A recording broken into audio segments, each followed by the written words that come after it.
Hello everyone, आज हमारी अभ्यास सीरीज का है डे नंबर 9। अभी तक हमने, जैसे कि तुम्हें पता है, 8 क्लासेस कर ली हैं अपनी, और उन 8 क्लासेस में हमने 200 क्वेश्चन के अराउंड हमने जो है उसमें कंप्लीट कर लिए हैं अभी तक आरपीएफएसआई के। कुछ दिनों में ही हमारी पूरे क्वेश्चंस की सीरीज जो है पूरी हो जाएगी। फिर हम लोग एनटीपीसी के प्रीवियस ईयर इसमें शुरू करेंगे, जो कि 2020 में हुआ था। उसमें करने के बाद फिर हम 2016 और फिर ग्रुप डी तक, ऐसे ही ग्रुप डी का भी करेंगे। ऐसे ही एग्जाम तक पूरे जीके के क्वेश्चन करते रहेंगे। जो नए बच्चे अभी आए हैं वो भी देख लेना इसमें से प्रीवियस क्लासेस को अपनी, और नोट्स बना लेना। और क्वेश्चंस को देखो, आज मैं लेके आया हूं जो आरपीएफएसआई वाले थे, उसमें ही मैंने एक दो जो है स्क्रीनशॉट भी डालने का ट्राई किया है, जो कि प्रीवियस क्लासेस, मतलब हमारी क्लास नहीं, प्रीवियस जो एग्जाम्स में जो है वो क्वेश्चन आए हुए हैं रिपीट। इसीलिए मैं बार बार कहता हूं ना, जो प्रीवियस क्लासेस हैं उसे कर लो, या जो प्रीवियस ईयर के जो पेपर्स हमारे हैं, एसएससी हो चाहे ये हमारा रेलवे के हो, कोई भी हो, प्रीवियस ईयर के पेपर बहुत ही इंपॉर्टेंट होते हैं।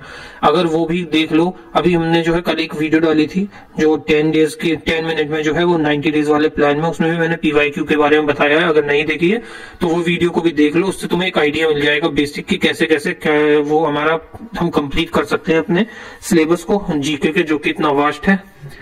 तो सबसे पहले इसमें हम देखेंगे, तुम जो पढ़ते हो, माना तुम इस समय तो तुम जोड़ लगा रहे होगे, जो पढ़ने वाले बच्चे हैं बिल्कुल अपना 90% 80% अपना दे रहे होगे। 100% तो लास्ट के मंथ में ही निकलता है। तो तुम्हें ना एक चीज करनी चाहिए, जब बीच में तुम्हारा माइंड थक जाए तब उन्हें रिलैक्स करना चाहिए। रिलैक्स करने के लिए क्या करो, सबसे बढ़िया काम है म्यूजिक सुनो। म्यूजिक में भी कोई मरे हुए आशिकों टाइप म्यूजिक मत सुनो, मोटिवेशनल सॉन्ग्स सुनो। जैसे अच्छे गाने सुनो, पॉजिटिविटी तुम्हारे अंदर आए, तुम्हारे अंदर जो है डोपामाइन रिलीज हो, ऐसे सॉन्ग्स सुनो। चन्ना मेरे यहाँ सुनने की जरूरत नहीं है, रोने की जरूरत नहीं है, आशिक मत बनो। बिल्कुल पॉजिटिव माइंडसेट से बिल्कुल तरोताजा रहो। उससे जो है तुम्हारे अगले, जब तुम वो म्यूजिक वगैरह सुन के दोबारा पढ़ने बैठोगे तो तुम्हारा माइंड जो है ना वो बिल्कुल फ्रेश रहेगा। उससे तुम आराम से जो है जो भी पढ़ रहे हो उसको आराम से समझ पाओगे, एब्जॉर्ब कर पाओगे। ठीक, जैसे रिकमेंड कर सकता हूं मैं, आरंभ है प्रचंड सुन सकते हो, शिव तांडव स्तोत्र है शंकर महादेवा का, वो सुन लो। या शिव तांडव स्तोत्र हिंदी में है, आशुतोष राणा के ने गाया है, वो हिंदी में पूरा, वो सुन लो, बहुत बढ़िया है। या फिर लक्ष्य का सॉन्ग सुन लो। ऐसे ऐसे गाने बहुत सारे हैं, तुम्हें सब पता है, देख लो, सुन लो, उससे माइंड रिलैक्स हो जाता है। ठीक, चलो पहली क्लब अपना पहला क्वेश्चन से शुरू करते हैं। भारत की राजनीतिक व्यवस्था की प्रमुख विशेषताओं के बारे में निम्नलिखित में से कौन सा कथन सही है? जो भारत की राजनीतिक व्यवस्था है उसके बारे में कुछ 4 पॉइंट्स हैं, उसमें से हमें देखना है कौन सा इसमें सही है। क्या यह एक लोकतांत्रिक गणराज्य है? भारत जो है लोकतांत्रिक गणराज्य है? हाँ है, तभी तो यहाँ पे इलेक्शन होते हैं हर 5 साल में लोकसभा वाले। इसकी सरकार का स्वरूप संसदीय है? हाँ, ये संसदीय स्वरूप है। कितने संसद है हमारे यहाँ? 2 संसद, लोकसभा, राज्यसभा। और कितने हमारे यहाँ सेशन होते हैं? 3 सेशन होते हैं, विंटर, समर और मॉनसून सेशन होते हैं। तीसरा ऑप्शन क्या कहता है? सर्वोच्च। तीसरा ऑप्शन हमारा कहता है कि जो सर्वोच्च सत्ता है, जो सर्वोच्च सत्ता है, भारत के लोगों से अपनी शक्ति प्राप्त, भारत के लोगों से जो है अपनी शक्ति को प्राप्त करते हैं। सही बात है ये। और यह एक एकीकृत प्राधिकरण प्रदान करता है। सही है, ये भी जो है हमारे को ये एकीकृत प्राधिकरण जो है प्राप्त करता है, ये बात भी सही है। इसकी 4th भी सही है, 3rd भी सही है, 2nd भी सही है, 1st भी सही है। तो इसका कौन सा हो जाएगा? ओनली 1 and 2 नहीं, ऑप्शन नंबर 2, 1, 2, 3, 4, हाँ ये वाला सही हो जाएगा। ये सब गलत हो जाएंगे हमारे। अगला क्वेश्चन आ जाता है हमारा, उस वायरल संक्रमण का नाम बताएं जिसे शिंगल्स के नाम से भी जाना जाता है और जो त्वचा पर दर्दनाक चकत्ते या फिर छाले पैदा करता है। ऐसा कौन सा वायरस है जो कि हमारे बॉडी में, हमारी स्किन के ऊपर फैल जाता है? और डॉक्टर जो स्किन के होते हैं उन्हें क्या कहा जाता है? डर्मेटोलॉजिस्ट। क्या कहते हैं? डर्मेटोलॉजिस्ट। कौन सा वायरस है? वो है हमारा हार्पिस जोस्टर। कौन सा वायरस है? हार्पिस जोस्टर। और ये जो शिंगल्स हैं, ये जो है हमारे बॉडी में, इसे शिंगल्स को हिंदी में क्या कहते हैं पता है? ये जो शिंगल्स हैं,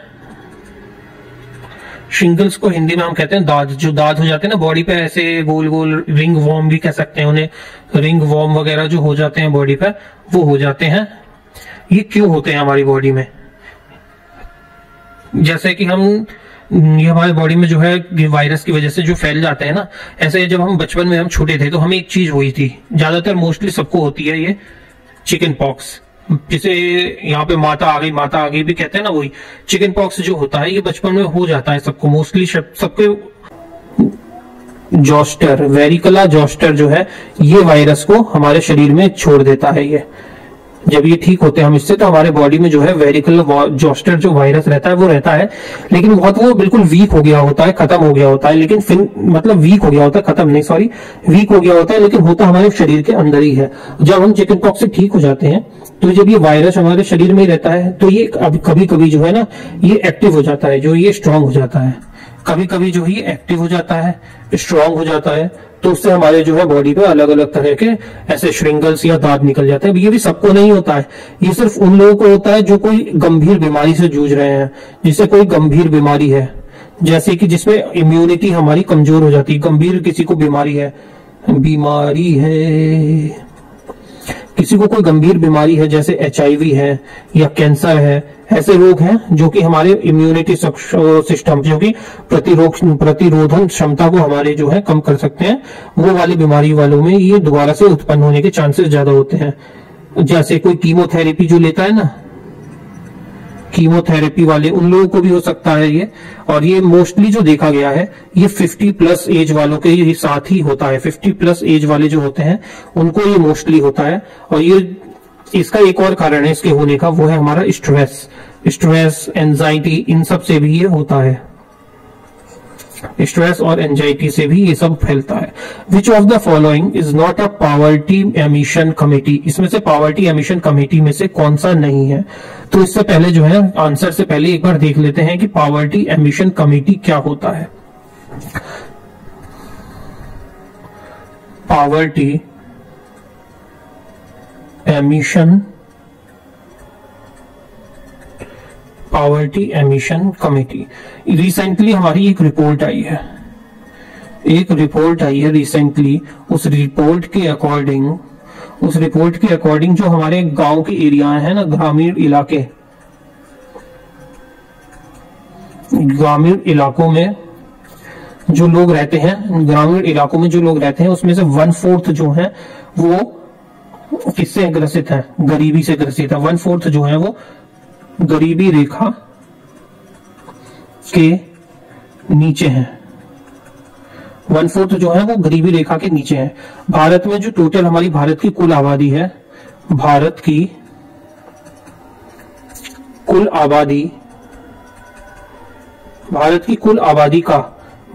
आबादी का 25.74%, 25.7% जो है, 25.7% जो है वो गरीबी रेखा के नीचे है। ये जो है गांव में, और शहर में 13.7% जो है वो गरीब हैं, गरीबी रेखा के नीचे लोग अपना जीवन यापन कर रहे हैं। गरीबी रेखा से नीचे लोग जो हैं वो इतने परसेंट, ये हमारी एक रिसेंट रिपोर्ट आई है उसके हिसाब से है। तो ये कौन सी कमेटी है जो कि इसमें नहीं है? आगाह कमेटी, कोठारी कमेटी, लखदावला कमेटी या तेंदुलकर कमेटी? तो इसका सही आंसर हमारा हो जाएगा वो है कोठारी कमेटी। क्या हो जाएगा इसका सही आंसर? कोठारी कमेटी। अब ये जो पॉवर्टी एस्टिमेशन की ये रिपोर्ट है, ये कौन लाया है, मतलब कौन जो है निकालता है ये पॉवर्टी एस्टिमेशन की रिपोर्ट?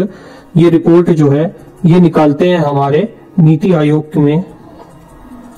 नीति आयोग कौन निकालती है ये रिपोर्ट? ये रिपोर्ट निकालती है नीति आयोग। नीति आयोग जो आता है इसमें एक इन्होंने टास्क फोर्स बना रखी है। नीति आयोग की एक टास्क फोर्स है जिसका नाम है नेशनल सैंपल सर्वे। क्या नाम है? नेशनल सैंपल सर्वे, NSS, जिन्होंने जो है ये रिपोर्ट निकालते हैं। और ये किस मंत्रालय के अंदर आता है? मिनिस्ट्री में ये आ जाता है हमारा। घर से रिलेटेड है ये, मतलब किसके रिलेटेड है? घर से कह रहा हूं, किससे रिलेटेड है ये हमारा ministry of statistics and programme implementation, जिसको हम शॉर्ट फॉर्म में लिखेंगे MOSPI, मॉस्पी। ये भी पूछ लेता है, मॉस्पी भी आ सकता है। तो इसकी फुल फॉर्म क्या हो जाएगी? Ministry of statics and programme implementation. जो हमारी प्लानिंग कमेटी है, नेशनल प्लानिंग कमेटी जो है, इसका गठन कब हुआ था? 1938 में हुआ था।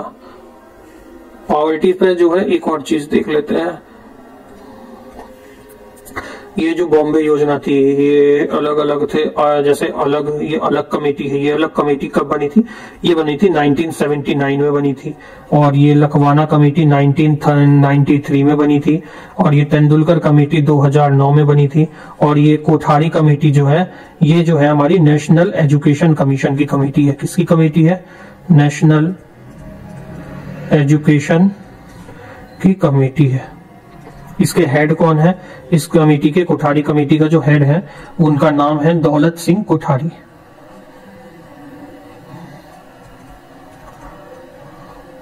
कोठारी कमीशन के जो हेड है कौन है? दौलत सिंह कोठारी।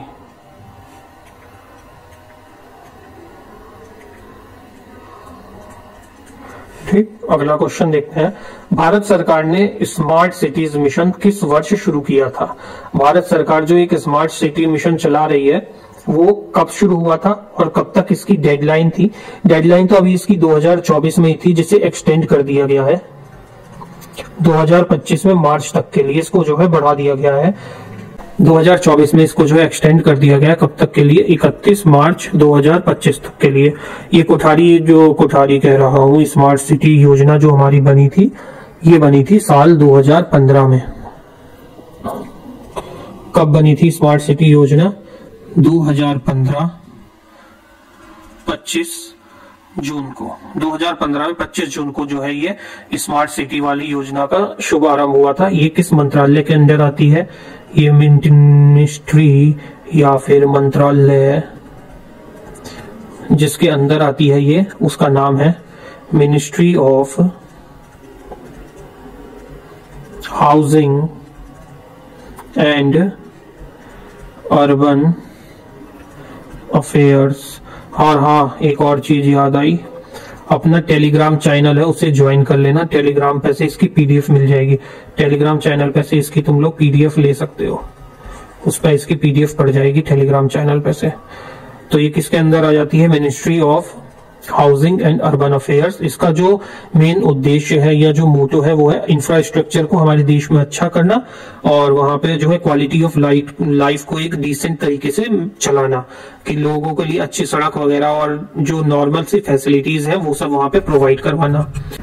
निम्नलिखित में से कौन सा संवैधानिक निकाय स्वतंत्रता और निष्पक्ष चुनाव सुनिश्चित कराने के लिए जिम्मेदार है? कौन सा चुनाव आया है? कौन कराता है हमारे देश में चुनाव? वो तो एक ही है ना, चुनाव आयोग कराता, संसद नहीं कराता, राष्ट्रपति भी नहीं, सर्वोच्च न्यायालय भी नहीं। वो कौन कराता है हमारे देश में चुनाव? इसका आंसर हो जाएगा भारत का चुनाव आयोग। कौन कराता है? भारत का चुनाव आयोग कराता है हमारे देश में चुनाव। What was India's rank in the Corruption Perception Index 2023? 2023 में जो करप्शन परसेप्शन इंडेक्स आया है उसमें इंडिया की रैंक कितनी है? इंडिया की रैंक हमारी है 93 आउट ऑफ 180। 180 में से इंडिया की 93 जो है रैंक आई है। इसमें जिसने टॉप किया है एक बार वो भी देख लो। ये जो है रिलीज किसने करी है रिपोर्ट? ये रिलीज करी है ट्रांसपेरेंसी इंटरनेशनल ने। किसने? ट्रांसपेरेंसी इंटरनेशनल ने जो है रिपोर्ट जो है हमारी पब्लिश करी है या रिलीज करी है। इसमें जो फर्स्ट पे आया है वो आया है डेनमार्क, जिसका जो स्कोर आया है वो आया है 90। सेकंड नंबर पे आया है इसमें फिनलैंड, इसका स्कोर आया है 87। और थर्ड नंबर पे आया है न्यूजीलैंड, जिसका स्कोर आया है 85। ये तीनों क्या है? इसके स्कोर हैं ये सब। और इंडिया का जो स्कोर है, इंडिया का इसमें स्कोर आया है, इंडिया का अपना स्कोर आया है 39। जो 2022 में था इंडिया का स्कोर 40 था स्कोर, और 2022 में इंडिया की जो पोजीशन थी वो 85 थी 180 में से। और ये जो है हमारे नेबरिंग कंट्रीज का भी कई कई बार पूछ लेता है, तो उसमें भी देख लेते हैं, कोई इसमें बड़ी बात नहीं है। जैसे कि पाकिस्तान, भिखमंगा, जब पापा की बात हो रही है तो बेटे की बात है, मेरे तो बताना ही पड़ेगा ना। बेटा आ जाता है हमारा 133 आउट ऑफ 180 में से रैंक पे। उसके बाद आता है श्रीलंका 115 180 में से, बांग्लादेश में 149 आउट ऑफ 180, और चाइना चोकोमा 76 180 में से। ये है इनकी रैंकिंग जो इनको मिली है, और इनका स्कोर का कोई मतलब नहीं है। बॉटम पे जो इस समय रहे हैं, जो बिल्कुल बॉटम पे हैं, वो है हमारा सोमालिया, बहुत ही गरीब ये है देश है Somalia. Venezuela,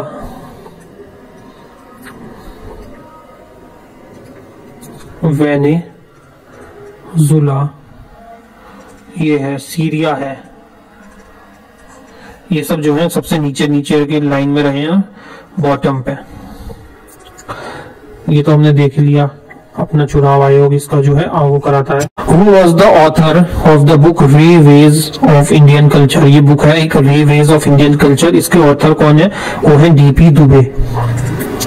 Which of the following places was the capital of Rashtrakutas Dantidurga? Rashtrakuta जो डायनेस्टी है साउथ की, जो ट्रिपिटक्स में शामिल थी, उसकी जो दंती दुर्ग है उन्होंने इस्टेब्लिश करी थी। ये इसके जो है फाउंडर है।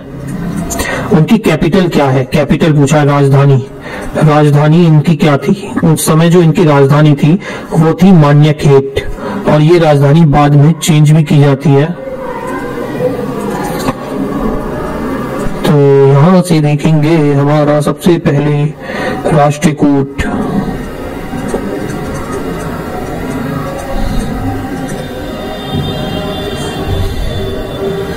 इसने कितने वर्ष रूल किया?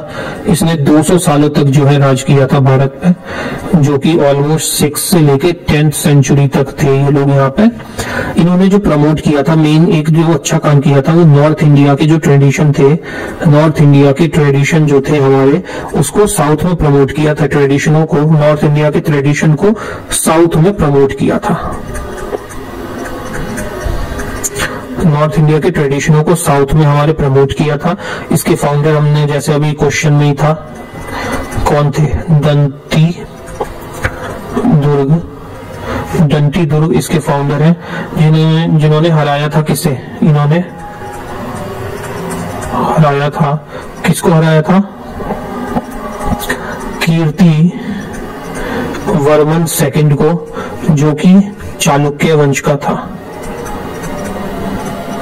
किस वंश से था? चालुक्य वंश से था। यहाँ पे जो लोकल लैंग्वेज थी वो यहाँ पे थी कन्नड़, और कन्नड़ी लैंग्वेज में यहाँ पे जो है पोइट्रीज भी थी। जो पोइट्रीज थी वो भी कन्नड़ लैंग्वेज में थी।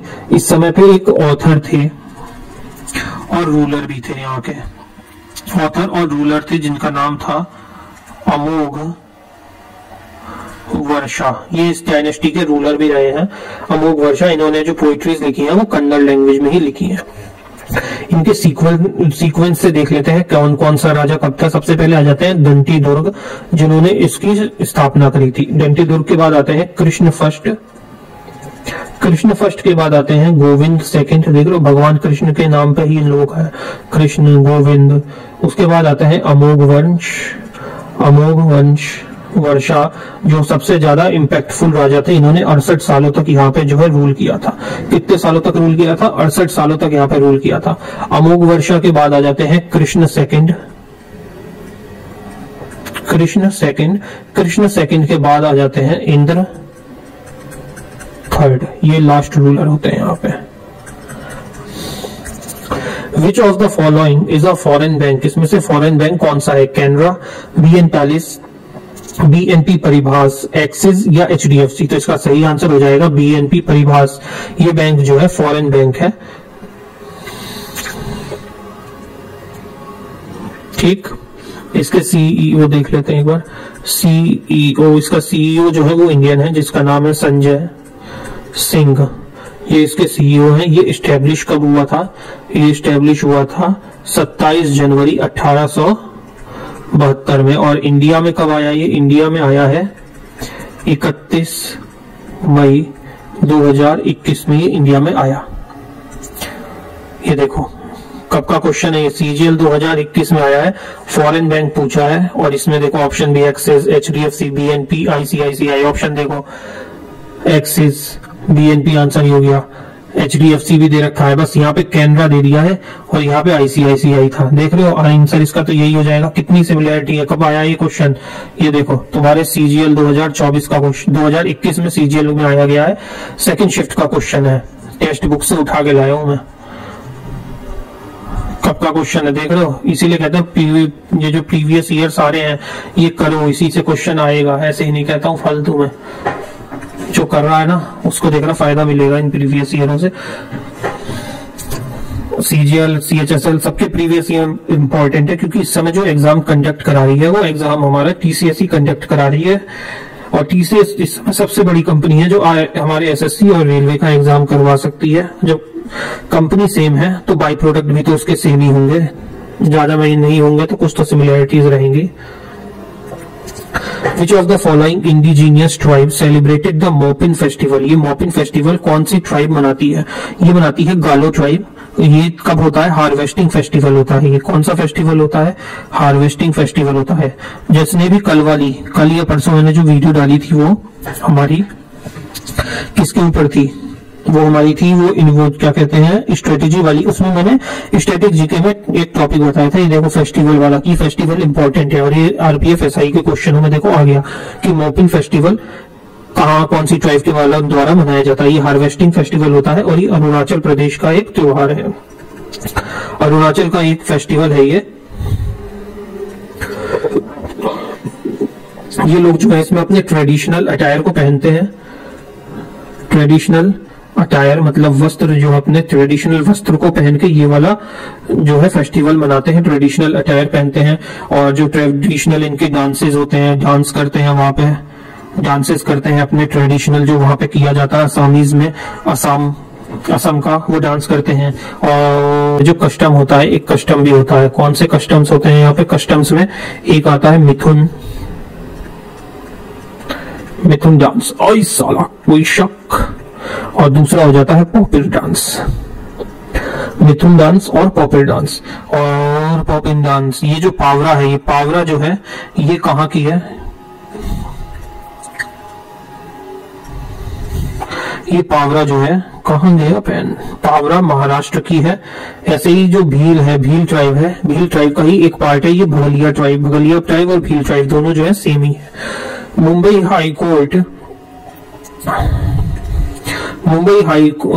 हाईफील्ड, पहले मुंबई हाईफील्ड की खोज रूसी और भारतीय टीम ने भूकंपीय अवशेष पौध एकेडमिक अकर्जेंसी से फरवरी 1974 में की थी, जिसका उत्पादन किस वर्ष शुरू हुआ? इसका उत्पादन जो है कौन से वर्ष से शुरू हुआ था? उत्पादन शुरू हुआ था इसका 1976 के 21 मई 1976 से इसका उत्पादन जो शुरू हुआ था। ये जो है अरब सागर से 160 किलोमीटर की दूरी पर है और ये स्टार्ट हुई थी कब? 1974 में जो है इसमें हुआ था। इसका उत्पादन जो 1976 से शुरू हुआ था।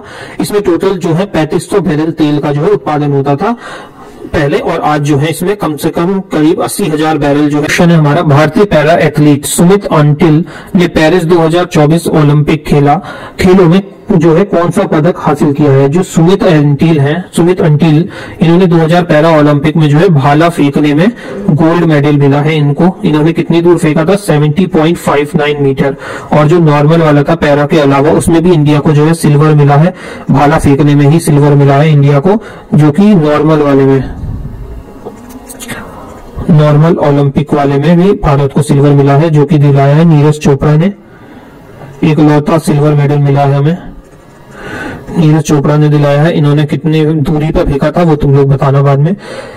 मार्च 2024 में सतत विकास के लिए अगली पीढ़ी को प्रौद्योगिक आधारित बागवानी विषय पर भारतीय बागवानी अनुसंधान IIHR की 3 दिवसीय राष्ट्रीय बागवानी मेला 2024 भारत के निम्नलिखित में से किस शहर में जो है आयोजित किया गया है? ये भारत के कौन से शहर में जो है आयोजित किया गया है? इसका सही आंसर हो जाएगा, इसमें कुछ ज्यादा जानने को है नहीं, इसका सही आंसर हो जाएगा हमारा बेंगलुरु। ये जो है बेंगलुरु में जो है इसका आयोजन किया गया है। ममता बनर्जी ने किस वर्ष अखिल भारतीय तृणमूल पार्टी जो कांग्रेस है इनकी बंगाल की, उसकी जो है स्थापना करी थी? एक मिनट, इसकी स्थापना इन्होंने कब करी थी? इसकी स्थापना करी गई थी तृणमूल पार्टी की 1998 में, और 1998 में स्थापना करने से 26 साल पहले तक ये जो है भारतीय कांग्रेस में थी। इंडियन भारतीय कांग्रेस कैसे कह रहा है, ये जो है कांग्रेस में ही थी। और 2019 में इन्होंने 2019 का जो साल था 2019 में 22 सीटें जीत कर 2019 के इलेक्शन में ये देश की 5th लार्जेस्ट पार्टी बन गई है। इनकी पार्टी ने 2016 में इनको जो है नेशनल पार्टी का दर्जा मिला था। 2016 में नेशनल पार्टी बनी थी ये, और ये कहां पे इस समय जो है सक्रिय है? ये पार्टी इस समय केरला, मणिपुर, त्रिपुरा, असम, हरियाणा, अरुणाचल और उड़ीसा में इस समय ये पार्टी जो है एक्टिवेट है। IIT बॉम्बे के शोधकर्ताओं ने डैश के माध्यम से अपशिष्ट प्लास्टिक पॉलीमर को यांत्रिक रूप से रिहार्सल करने के लिए गोल्डन नामक एक उपकरण को जो है विकसित किया है। गोल्डन नाम का जो एक उपकरण है उसका विकसित किया है, वो किया गया है पिघल मिश्रित से। शोधकर्ताओं ने पिघल मिश्रित के माध्यम से या फिर गलित मिश्रित के माध्यम से, माइल्ड उसके माध्यम से जो है इसको जो पॉलीमर है ये रसीला पॉलीमर ये रसीकल में इसे गोल्डन नाम के उपकरण से किया है। इसे निम्नलिखित में से कौन सा महीना भारतीय कैलेंडर के अनुसार ऋतुओं और महीनों में गलत है? वर्षा के लिए श्रवण या भद्रा, हेमंत जो है माघ फागुन, शारदा अश्विन या कार्तिक, और बसंत जो है ये चैत्र या फिर वैशाख। तो इसमें से सही मतलब हमारा जो गलत ऑप्शन है वो हमारा कौन सा हो जाएगा? गलत ऑप्शन हो जाएगा हमारा हेमंत। इसका गलत ऑप्शन कौन सा हो जाएगा? हेमंत हो जाएगा। ये जो है रॉन्ग है, बाकी सारे जो है ये राइट है।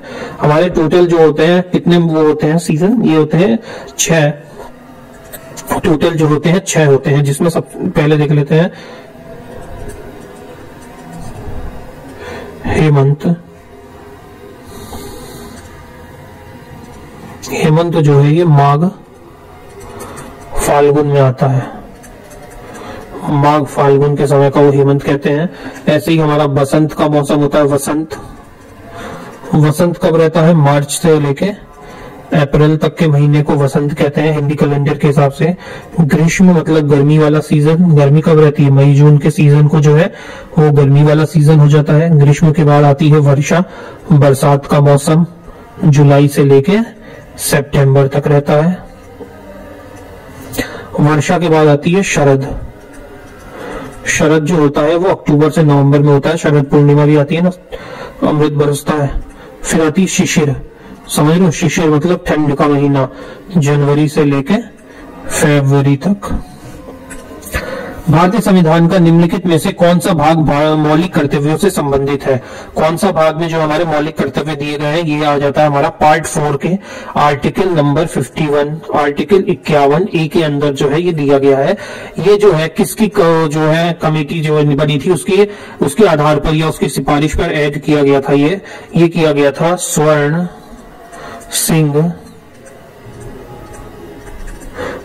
सिंह कमेटी के आग्रह पर ऐड हुआ था। स्वर्ण सिंह कमेटी के आग्रह पर जो है इसको ऐड किया गया था 42वें कॉन्स्टिट्यूशनल अमेंडमेंट 1976। ये क्या है?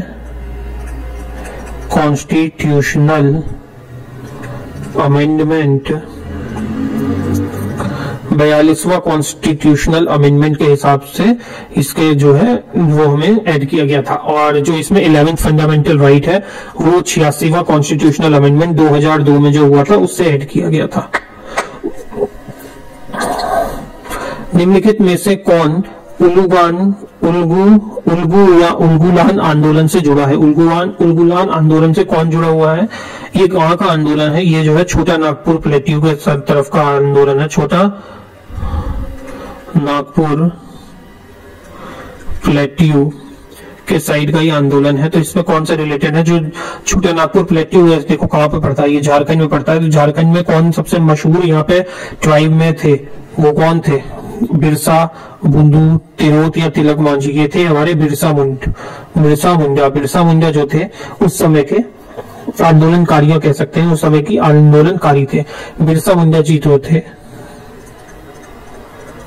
बिरसा मुंडा, इनका जन्म जो है 1875 में हुआ था। 1875 में ये क्या हुए थे? बॉर्न हुए थे। ये एक आंदोलनकारी थे।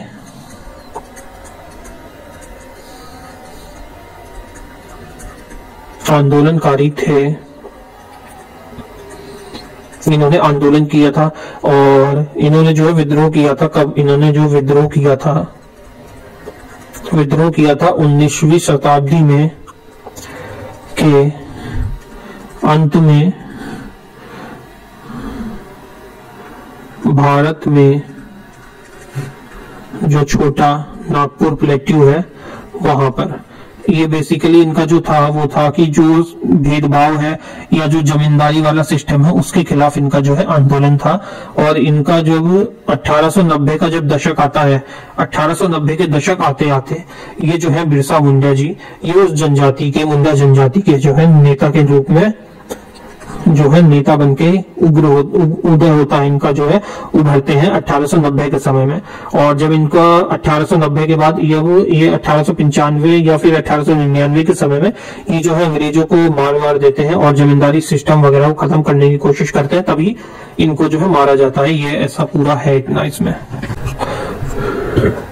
भारत में माइक्रो फाइनेंस संस्थानों के लिए सामने निम्नलिखित में से कौन सी महत्वपूर्ण जानकारी है? इसमें से कौन सी महत्वपूर्ण है जो माइक्रो फाइनेंस में आती है? माइक्रो फाइनेंस क्या होता है? ये उन परिवारों को दिया जाता है ना बेसिकली जो जिनको छोटे लोन की जरूरत होती है। 20,000, 25,000, 30,000, ये रेहड़ी वाले जो लोग होते हैं, जो यहाँ पे छोले कुलचे वगैरह ये सब जो लगाते हैं, या छोटा लोन चाहिए, अर्जेंट में चाहिए, पैसे की नीड है, उन सब के लिए जो है माइक्रो फाइनेंस बेसिकली काम करता है। और छोटे शहरों में या छोटे उद्योगों के लिए भी जो है काम देता है, मतलब हेल्प प्रोवाइड कराता है हेल्प, यू नो। तो ये काय का ऑप्शन क्या हो जाएगी? ये परिचालक लचीलेपन को प्रभावित करने के लिए विनियामक परिवर्तन है। क्या है? विनियामक परिवर्तन है। देश के पास जिले के सभी अधीनस्थ न्यायालयों पर अपीलीय क्षेत्र अधिकार है। जिले से रिलेटेड है, मतलब कि डिस्ट्रिक्ट कोर्ट की बात हो रही है। सभी न्यायालय, डिस्ट्रिक्ट से मतलब जिले से रिलेटेड न्यायालय कौन सा हो जाता है? डिस्ट्रिक्ट कोर्ट ही होगा ना, वो हो जाएगा हमारा डिस्ट्रिक्ट कोर्ट, मतलब जिला न्यायालय की बात करी गई है इसमें। शरीर में निम्नलिखित में से किस हार्मोन का अत्यधिक उत्पादन कुशिंग सिंड्रोम का कारण बनता है, जिससे वजन बढ़ता है और त्वचा पतली हो जाती है? ऐसा कौन सा हार्मोन है जो कि हमारी बॉडी में बढ़ जाता है, जिसके जो हमारे बॉडी का वेट बढ़ जाता है और हमारी जो है स्किन वो थिन हो जाती है? वो है हमारा कौन सा है हार्मोन? उसका नाम है कॉर्टिसोल। कौन सा हार्मोन है? कॉर्टिसोल। कॉर्टिसोल ये जो है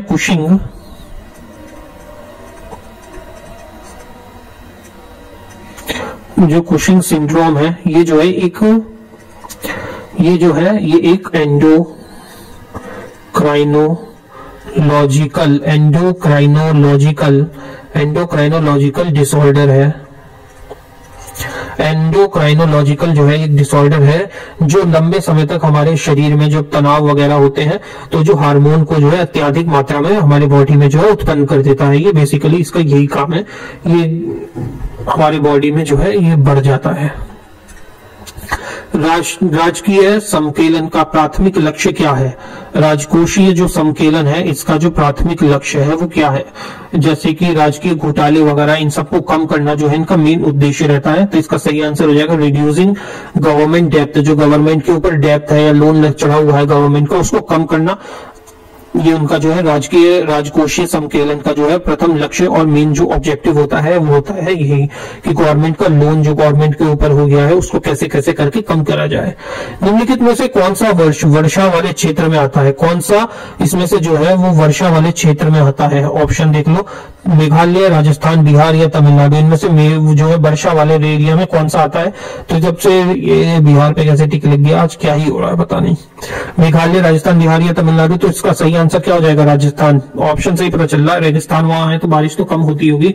कम वर्षा वाले क्षेत्रों में सबसे पहले तो आ जाता है मध्य प्रदेश, उसके बाद आ जाता है दक्षिणी पठार गुजरात, दक्षिणी पठार आ जाता है, गुजरात आता है, उत्तरी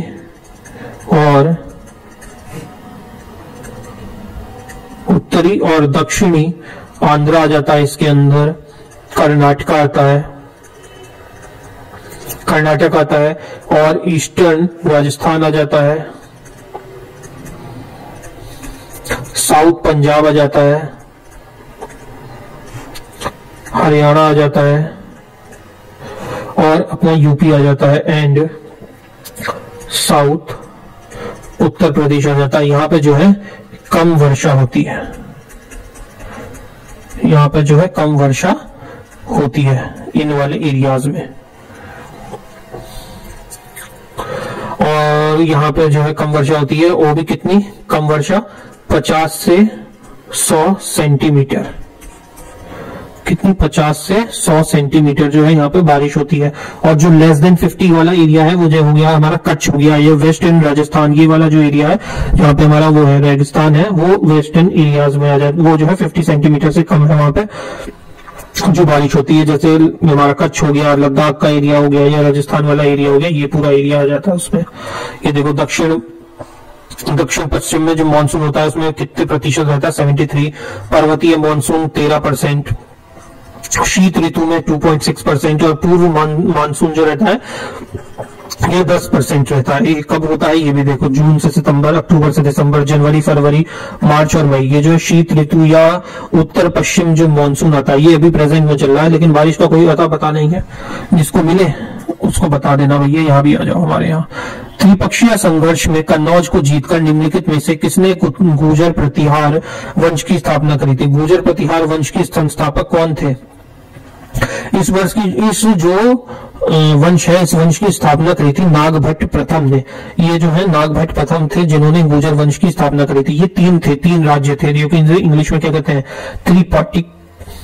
त्रिपार्टिक स्ट्रगल के नाम से इसको जो है जाना जाता है, ट्रिपार्टिक स्ट्रगल, क्योंकि इसमें 3 राज्य थे जो कि घमासान युद्ध कर रहे थे, जिसके बाद जो है मुगल या अफगानों का जो है राज आ जाता है। इतने कमजोर हो जाते हैं आपस में लड़के, एक तो गुर्जर, एक इधर पाल और इधर ये राष्ट्रकूट, ये तीनों जो है आपस में देखो ट्रायंगल बन रहा है, ये आपस में लड़ते रहते थे। इसीलिए वो नारा दिया था मोदी जी ने, बटोगे तो कटोगे, यही बात है। देख लो आपस में इतना लड़ लिए लोग कि ये कमजोर हो गई थी इनकी सेना और आखिर में इनको जो है हारना पड़ा, किसी का कुछ नहीं बचा। और ये जो मुगल शासन है वो शुरू हो गया था, अफगान वगैरह, गजनी वगैरह इन लोगों ने आना शुरू कर दिया था। जो त्रिपिटक था या फिर इसको जो होते हैं, इसको हम कन्नौज वॉर भी कहते हैं, क्योंकि मेन जो वॉर था वो कन्नौज के लिए ही था। इसको कन्नौज वॉर भी कहा जाता है, कन्नौज वॉर भी इसको कहा जाता है। अब इसमें देख लेते हैं कौन से जो है, सबसे पहले देखेंगे इसमें प्रतिहार वंश। प्रतिहार वंश किसने फाउंड किया था? प्रतिहार जो वंश था नागभट्ट फर्स्ट। ये कब से कब तक रहते हैं? 730 से लेके 760 तक का था इनका। उसके बाद आ जाता है कौन सा लेंगे? पाल वंश ले लो। पाल वंश को जो फाउंड किया था वो किया था गोपाल ने, जो कि थे 750 में। तीसरा हमारा हो गया प्रतिहार हो गया, ये हो गया तीसरा हमारा राष्ट्रकूट।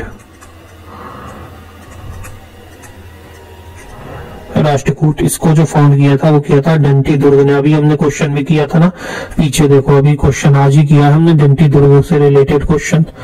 कौन सा वाला था ये देखो, कहाँ गया भाई डंटी दुर्ग वाला क्वेश्चन? ओ भाई अभी में खो गया क्या? ये देखो 8th क्वेश्चन, डंटी दुर्ग। देख लो 8th क्वेश्चन था जो कि अभी हमने किया था। और राष्ट्रकूट था, इसकी जो राजधानी थी हमने देख ली, मान्यकृत इसकी राजधानी थी। ये जो शुरू हुआ था राष्ट्रकूट 753 में जो है इसकी स्टार्टिंग हुई थी इस वंश की। थैंक यू, अगले क्लास में मिलते हैं। 10वीं क्लास होगी। आज की क्लास मान रहा हूं अप टू द मार्क नहीं थी, आज थोड़ी एनर्जी लेवल डाउन है, फीवर टाइप की फीलिंग आ रही है। ओहो, अगली क्लास में मिलेंगे। अगली क्लास बढ़िया से एनर्जी से होगी, दवाई खा चुका हूं। तब तक के लिए गुड नाइट और लास्ट में जय Shri Ram. Thanks, love you forever.